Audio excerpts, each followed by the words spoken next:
हाँ? यही बात हुई उससे भी बड़े देवता ब्रह्मा जी, बक ब्रह्मा। हमने कहा सहमपति ब्रह्मा, बक ब्रह्मा, ये लगभग समान कैटेगरी के होते हैं, समान लेवल के ब्रह्मा है।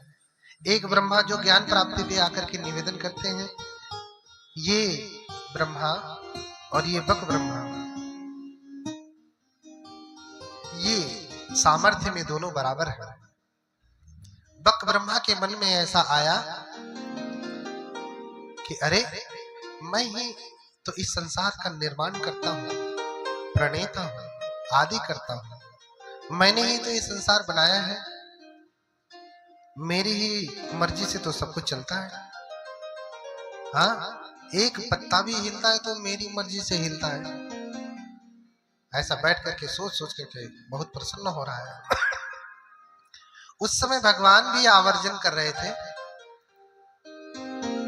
भगवान बुद्ध देख लेते आवर्जन में कि ये बक ब्रह्मा है और इसके मन में ये क्या चल रहा है। ये सोचता है कि ये संसार इसने बनाया है। और बुद्ध जब ज्ञान प्राप्त करते हैं तो जिस निर्माण करने वाले को ढूंढ रहे थे, इस संसार के एक अलौकिक शक्ति को ढूंढ रहे थे, वो नहीं मिला। उन्होंने अपने जो है पुब्बे निवासानुसति यानी अनंत पीछे जन्मों को देखा कि सृष्टि की उत्पत्ति कब से हुई है, तो काउंटलेस माने अनंत दूरी जाकर के देखा, इसका कोई अंत नहीं। तो सृष्टि कब से उत्पन्न हो रही है, इसका कोई ज्ञान नहीं है। हाँ, संवर्त विवर्त भी देख लिया कि 40 संवर्त विवर्त के बाद फिर से पृथ्वी जन्म लेती है, फिर 40 संवर्त विवर्त फिर से पृथ्वी जन्म लेती है। ऐसे सहस्रों संवर्त विवर्त देख लिया तो भी नहीं संसार का आदि पता चला। हाँ? तो इसलिए कहा न हेस संसार हेतु कारको, इस संसार का कोई निर्माण करता नहीं, ये संसार का कोई निर्माण करता नहीं है। बुद्ध ने अपने ज्ञान से देखा, कोई बनाने वाला नहीं। पीछे जाकर के देखा कब से शुरू है पृथ्वी, कब से बनी। संवर्त विवर्त भी हजारों संवर्त विवर्त देख डाले तो भी नहीं। यहाँ तो एक बार पृथ्वी नष्ट होती है और फिर एक बार पृथ्वी फिर से जन्म लेती है, उसको एक संवर्त विवर्त कहते हैं। पृथ्वी का नष्ट होना विवर्त है, उसका फिर से बनना संवर्त है। जैसे वैज्ञानिकों को आपने सुना होगा कि पृथ्वी जो है सूरज का टूटता हुआ, जो भी वैज्ञानिक है, हाँ, सूरज से टूटा हुआ एक भाग है, हजारों वर्षों तक इस पे आग जलती रही, फिर बारिश हुई, धीरे धीरे करोड़ों वर्षों में पृथ्वी ठंडी हुई, तो उसमें एक कोशिकीय जीव पैदा हुए। तो ऐसे ऐसे करके पूरा लंबी कहानी है ना।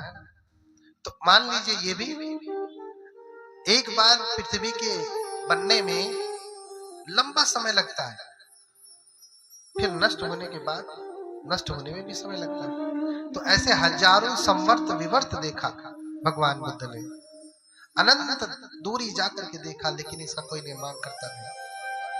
क्यों? क्योंकि मैंने पहले बताया बुद्ध का कि जो देखने की क्षमता अनंत है, जिसकी कोई सीमा नहीं, जितना चाहे वो देख सकते हैं, कोई सीमा नहीं। योगी की सीमा होती है, वो 100 जन्म पीछे देख सकता है, बहुत बड़ा योगी है तो 1000 जन्म तक देख सकता है, उससे आगे नहीं। बुद्ध अनंत जन्मों को पीछे तक देख सकते हैं। हाँ,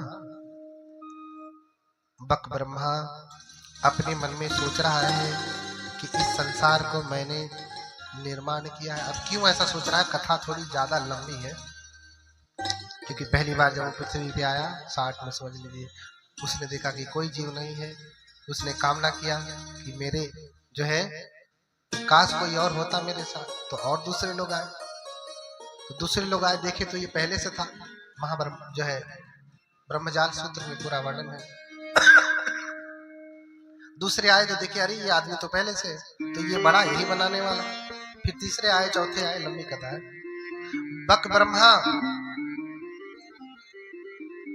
सोचता है कि मैंने इस पृथ्वी को बनाया है, इसके कण कण में मैं समाया हुआ हूं, मैं जो चाहूं सो हो जाए, मेरी मर्जी के बिना कुछ भी नहीं होता। भगवान बुद्ध आवर्जन करते हैं तो देख लेते, अरे बक ब्रह्मा को ऐसी मिथ्या दृष्टि है। इसलिए भगवान आवर्जन को छोड़ करके जैसे कोई अपनी समेटी हुई भुजाओं को ऐसे पसार ले, हाँ, और सय्यथापि नाना बलवा सम्मिंजितं बाहं व पसारय पसारितं बाहं व समिंजीय। जैसे कोई ये समेटी हुई बाहों को पसार ले और पसारित बाहों को क्या करे, समेट ले। इतने में कितना समय लगता है? कई घंटा लगा, एक पल मात्र लगा। इतने समय में भगवान यहां से अंतर्ध्यान होते हैं और ब्रह्मलोक में जाकर के सामने खड़े हो जाते।